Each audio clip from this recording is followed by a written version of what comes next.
Rampage Jackson confronted again over controversial Raja situation. During livestream, former UFC light heavyweight champion Quinton Rampage Jackson has once again found himself at the center of controversy surrounding the ongoing Raja situation. The MMA legend was confronted live on stream during an appearance with popular influencer Neon, where tensions quickly escalated after rapper Top 5 joined the conversation. During the broadcast, Neon introduced Rampage to Top 5, who wasted no time taking aim at the fighter. In an unexpected turn, Top 5 referred to Raja as a monster and then took a direct shot at Rampage himself, claiming that he would knock him out. "Yo, your son is a monster," Top 5 said. Rampage, visibly annoyed, immediately fired back, "Hey, watch your mouth. Watch your mouth, bro. Chill." Despite Rampage's warning, the rapper pushed further, which led Rampage to threaten to hang up the call altogether. The confrontation quickly spiraled, with viewers stunned at the intensity of the exchange. Rampage admitted he had no idea who Top 5 even was, prompting Neon to explain the rapper's background. Neon told Rampage that Top 5 had previously faced a high-profile murder case, but was acquitted, and even alleged that the rapper was connected to Drake's inner circle as his shooter. This revelation only heightened the already tense moment, adding an extra layer of drama to the live broadcast. The Raja situation, which has been following Rampage for some time, has clearly put the MMA veteran in a difficult position. According to Rampage, the backlash has been so intense that he has even been receiving threats. During the stream, he revealed that he has been forced to disguise himself in public because of the heat surrounding the controversy. "I'm sorry to have to do this, but I gotta change my identity," Rampage said candidly. "I got too many people saying they're going to do something crazy. I'm not bulletproof." In an attempt to lighten the mood, Rampage showcased his new look, jokingly comparing himself to a black Donald Trump and Ric Flair. His comedic spin on the situation drew laughter from the stream, though it was clear that beneath the humor, the threats and tension are taking a toll. Still, Rampage made it clear that despite the pressure, he wasn't backing down. When one viewer questioned his appearance, Rampage firmly responded, "What are you laughing at? I'm not Rampage." Though he tried to pass off the disguise as a way to throw people off, his presence and personality remained undeniable.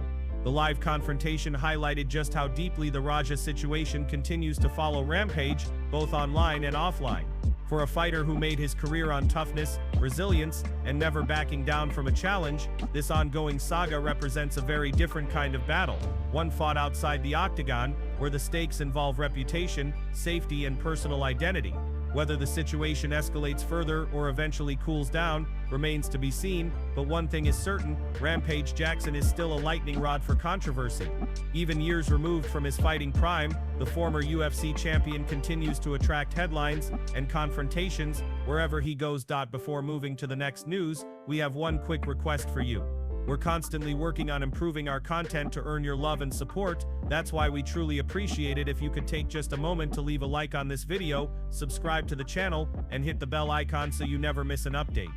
Moving to the next news, even though former UFC middleweight champion Sean Strickland remains on suspension, the outspoken fighter is still focused on returning to the octagon with one major goal in mind: earning a shot at Khamzat Chimaev's middleweight title. The undefeated Chimaev has quickly built a reputation as one of the most dangerous fighters in the sport, blending suffocating grappling with explosive striking, and many in the MMA world are wondering what it would actually take to defeat him. During a recent interview with MMA Junkie, Extreme Couture head coach Eric Nixick offered a detailed perspective on the challenge Chimaev presents. According to Nixick, the key to beating Chimaev is not only preparing for his relentless wrestling, but also finding ways to create offense under constant pressure. The hard part when you fight someone like Khamzat, Nixick explained, is that the fight feels like one-way traffic. You know exactly what's coming. He's going to pressure forward, clinch, and dictate where the fight takes place. The question becomes, how do you build opportunities for your fighter in the middle of that storm? Nixick compared the task to trying to hit a legendary pitcher's fastball. "It's like Mariano Rivera's cutter," he said. "You know what's coming, but stopping it is another story. The challenge is creating something offensively to make him think twice, to force him into adjustments." The coach suggested that fighters preparing for Chimaev need to spend significant time in Shark Tank training situation sparring, where a fighter is forced into bad positions and has to repeatedly fight their way out. "You can't just practice your A-game," Nixick said. "You have to train your get-ups, your scrambles, and your ability to survive under pressure. Against Khamzat, you're going to be there sooner or later. The difference between winning and losing is how quickly you can create offense out of those tough positions." Strickland has expressed strong interest in being the man to dethrone Chimaev. Chimaev, but he isn't the only one keeping an eye on the undefeated champion's future. Rumors are already swirling that Chimaev could pursue a second belt by moving up to light heavyweight. Such a move would mirror the ambitions of past champions who sought glory in multiple divisions. Former UFC contender Darren Till, who has trained closely with Chimaev in the past, also weighed in. In an interview with Bloody Elbow, Till argued that a potential fight against lightweight champion Islam Makhachev at welterweight would actually pose a tougher challenge for Chimaev than a matchup with light heavyweight powerhouse Magomed Ankalaev. I think Islam would be a really hard fight for him, Till said. I reckon Islam at 170 would be tougher than Ankalaev at 205. Khamzat's a beast, but Islam's wrestling and control would test him in a different way. For now, however, Chimaev's focus will remain on defending his middleweight crown before considering moves up or down in weight. One thing is clear, whether it's Strickland, Makhachev or Ankalaev, the MMA world is buzzing with anticipation over who will finally solve the puzzle of Khamzat Chimaev.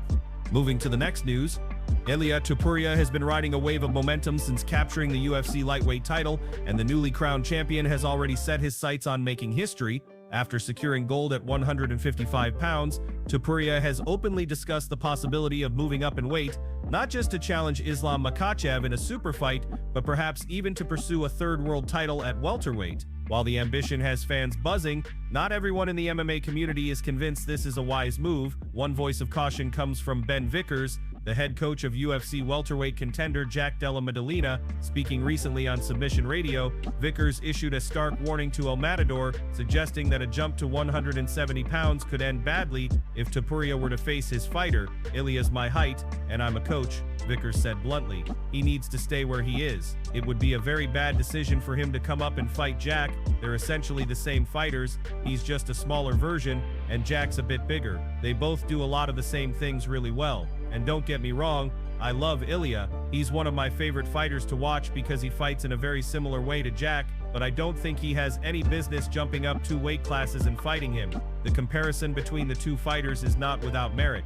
Both Topuria and Della Maddalena have built reputations as dynamic strikers with crisp boxing, sharp timing, and a willingness to engage in high-level exchanges. Both are also known for their finishing ability, making them fan favorites for their aggressive yet technical styles. But according to Vickers, size matters at the elite level. While Topuria has proven he can dominate at featherweight and lightweight, stepping into the cage against naturally larger, stronger welterweights presents a completely different challenge. At 170, you're dealing with guys who cut from close to 190 pounds or more, Vickers explained. Jack's frame, his size, and his power are a whole different beast compared to what Ilia has been used to. It's not the same thing as fighting at 145 or 155. That said, Vickers wasn't dismissive of Topuria's talent or ambition. In fact, he praised the lightweight champion for his skill set and mentality, acknowledging that Topuria is already on a path to becoming one of the sport's biggest stars. I respect him for even considering it, Vickers continued. If he wants to go for it, fair play to him. I respect the ambition, he's got that champion's mindset, and I do think he'll reach a point, just like Islam Makhachev has, where he can call his shots, pick his fights, and do whatever he wants in the UFC. Still, the warning was clear. While Topuria may dream of conquering multiple divisions, stepping into the cage with Jack Della Maddalena would not be a wise choice, at least in Vickers' eyes. For now, fans can only speculate. Will Topuria stay at lightweight to build his legacy, or will he chase history by moving up in weight? If the latter happens, a showdown with Jack Della Maddalena could be one of the most explosive matchups in UFC history, but also potentially one of Topuria's riskiest moves yet. Moving to the next news. As UFC 321 draws closer, excitement is building for the highly anticipated clash between heavyweight contenders Ciryl Gane and Tom Aspinall. But in the days leading up to the fight, fresh training footage of Aspinall has sparked growing concern among fans and analysts about Gane's chances inside the octagon. The clip, which quickly went viral on social media, shows Aspinall unleashing a series of devastating punches on a heavy bag. His power appeared so overwhelming that the bag eventually broke free from the ceiling, crashing to the floor mid-session. The display of raw strength left fight fans buzzing, with many now questioning whether Gane will be able to withstand the Englishman's knockout potential. Gane, a former UFC interim heavyweight champion, is renowned for his movement, precision striking, and technical footwork. Unlike many heavyweights, he relies less on brute force and more on speed, agility, and fight IQ. His ability to glide around the cage and pick opponents apart has made him one of the most unique fighters in the division. However, his biggest criticism has been his struggles against physically dominant wrestlers and powerful punchers, as seen in his title fights with Francis Ngannou and John Jones. Aspinall, meanwhile, represents a dangerous combination of both skill sets. Not only is he one of the most athletic heavyweights on the roster, but he also has strong grappling and lightning-quick hands for a man of his size. While many analysts expect Aspinall to utilize his wrestling advantage against Gane, the viral footage of his striking power has shifted the narrative. Fans are now speculating that Aspinall may not need to lean heavily on his wrestling at all, given his ability to generate fight-ending power on the feet. The heavyweight division has always been defined by its unpredictability. One punch can change everything. But seeing Aspinall's power showcased in such dramatic fashion has led some to question whether Gane's elusive movement will be enough to protect him over 5 rounds. Social media has been flooded with comments from fans suggesting that Gane might be in serious danger if Aspinall can cut off the cage and force exchanges. That said, Gane remains one of the most skilled technicians in the sport. His kickboxing background allows him to maintain range, control distance, and pick opponents apart with a variety of strikes. Against fighters who rely primarily on brute strength, Gane has often been able to stay composed and find openings. His performance against Tai Tuivasa, where he absorbed big shots but rallied to secure a knockout of his own, proved his resilience. Heading into UFC 321, the big question is whether Gane's finesse and strategy can neutralize Aspinall's explosiveness. Will Gane be able to stay out of danger long enough to impose his rhythm, or will Aspinall's combination of power and athleticism overwhelm him in the early rounds? One thing is certain, the footage of Aspinall tearing a heavy bag off the ceiling has only heightened anticipation for this heavyweight showdown. Fans now see it not just as a test of skill versus skill, but also a collision between technique and raw destructive power. For Ciryl Gane, the stakes have never felt higher. Aljamain Sterling, the former UFC bantamweight champion, has opened up about his frustration with the pay-per-view numbers from his fight against Sean O'Malley at UFC 292. After his hard-fought victory over Henry Cejudo at UFC 288, Sterling had planned to take some time off to recover and reset. However, UFC President Dana White quickly announced that the promotion intended to book Sterling against O'Malley just a few months later, a move that caught Sterling off guard. Initially, Sterling was not pleased with how the situation unfolded. He felt the announcement came too soon, without consideration for his physical state after a grueling 5-round battle with Cejudo. Still, after discussions with his management team, Sterling agreed to take the fight. The major incentive? The belief that O'Malley's star power would drive the event to blockbuster levels, potentially crossing the 1 million PPV buys mark.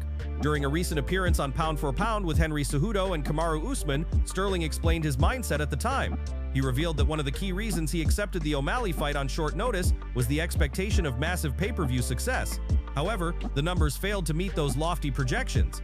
Instead of seeing record-breaking sales, Sterling was left questioning if he had made the right choice. "I thought we were going to hit 1 million buys," Sterling admitted. "If I had a crystal ball that told me what the numbers would actually be, I probably would have said, forget it, I'm going on vacation instead." Sterling went on to share that he initially believed O'Malley's flashy style and popularity would draw in casual fans at an unprecedented rate. Unfortunately for him, that wasn't the case. The event didn't perform as well as expected, and Sterling was left regretting the decision to step back into the octagon so soon after the Cejudo fight. Despite his disappointment, Sterling made it clear that he doesn't harbor personal animosity toward O'Malley. He acknowledged O'Malley's talent and admitted that losing to him may have even boosted Sugar's buying power for future fights. Sterling's main frustration lies with how O'Malley has carried himself since their bout. According to Sterling, O'Malley has paraded around as though he defeated the absolute best version of Sterling, something the former champion strongly disagrees with. "That's my only gripe," Sterling said. "I don't hate the guy, but I know I wasn't at 100%. People should understand that." Although the loss cost Sterling his bantamweight title, he has quickly rebounded. After moving up to featherweight, Sterling secured an impressive victory over Brian Ortega. That win has placed him right in the conversation for a title shot in a new division, proving that his career trajectory is still strong despite the setbacks. For Sterling, the lesson is clear: sometimes the business side of MMA doesn't play out as expected. While he may not have gotten the $1 million numbers he hoped for, his determination to climb back to the top remains as strong as ever.